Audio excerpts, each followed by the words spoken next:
Hi hello అందరికీ welcome back to my channel. ఇవాళ వచ్చేసి నేను ఫిష్ కర్రీ అయితే ప్రిపేర్ చేస్తున్నానండి.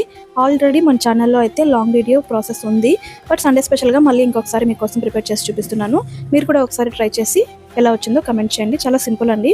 ముందుగా ఒక మట్టి పాత్ర పెట్టుకోండి. మీకు మీ దగ్గర అవైలబుల్లో లేదు అంటే నార్మల్ ప్యాన్లో కూడా చేసుకోవచ్చు అనమాట. నేను ఇది ఫిష్ కర్రీకి అని సపరేట్గా పెట్టేశాను. సో ముందుగా ఆ ప్యాన్ పెట్టుకొని అందులో ఆయిల్ వేసుకొని, ఈ ఫిష్ కర్రీకి కొంచెం ఆయిల్ అనేది ఎక్కువ పడుతుందండి.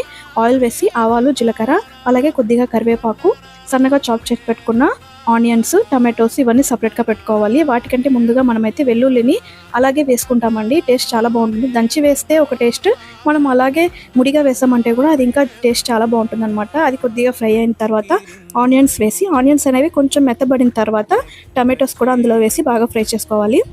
ఇప్పుడైతే ఈ ఆనియన్, టమాటో రెండు బాగా మెత్తబడాలన్నమాట. ఇలా ఫ్రై అయిన తర్వాత అందులోకి మనం జింజర్ గార్లిక్ పేస్ట్ అనేది 1 స్పూన్ వరకు యాడ్ చేసి ఫ్రై చేసుకోవాలి, కొంచెం పచ్చివాసన పోయేంత వరకు అనమాట.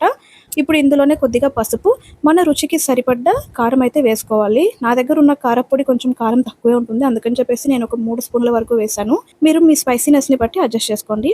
ఆల్రెడీ నేను సాల్ట్ అనేది చింతపండు నానబెడతాం కదా, ఆ టైంలోనే నేను సాల్ట్ కూడా కల్లుపు కూడా వేసి నానబెట్టేశాను. అందుకని చెప్పేసి నేను సపరేట్గా వేయడం లేదనమాట. మీరు చూసి అడ్జస్ట్ చేసుకోండి. ఈ టైంలో మనం 1 గ్లాస్ వరకు చింతపండు పులుసు అయితే వేసుకోవాలి. అందులోనే 1/2 గ్లాస్ వరకు ఎక్స్ట్రా వాటర్ వేసి బాగా మిక్స్ చేసుకోవాలి. మీ థిక్నెస్ని బట్టి మీరు అడ్జస్ట్ చేసుకోండి. కొంతమంది అయితే థిక్గా తింటారు, కొంచెం పలుచగా ఉంటే ఇంకొంతమంది ఇష్టపడతారనమాట.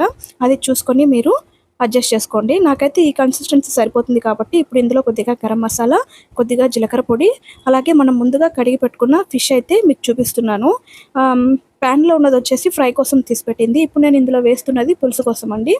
అలాగే తల ముక్కలు, తోక ముక్కలన్నీ కూడా నేను పులుసులోకి వేసేస్తున్నాను అనమాట. పులుసు బాగా మరిగిన తర్వాత ఇకపై మీరు గెరిటైతే అసలు పెట్టకూడదండి. మనము ఒక క్లాత్ సపోర్ట్తో ఆ ప్యాన్ని పైకి తీసి రౌండ్గా తిప్పి అలాగే మనము కలుపుకోవాలన్నమాట. మనం గెరిటగానే పెట్టామంటే అసలు మొత్తం విరిగిపోతుంది. అందుకని చెప్పేసి జస్ట్ ఒక్కసారి రివర్స్ కోసం ఒకసారి యూజ్ చేయండి. దీని తర్వాత అసలు పెట్టకూడదు అనమాట.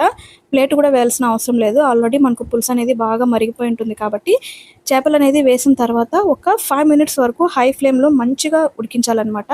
అలా ఉడికిన తర్వాత మనము ఫైనల్గా కొత్తిమీర అనేది సన్నగా కట్ చేసి పెట్టుకొని వాటిని కూడా పైన స్ప్రింకల్ చేసి మనం స్టవ్ అనేది ఆఫ్ చేసేసుకోవచ్చండి.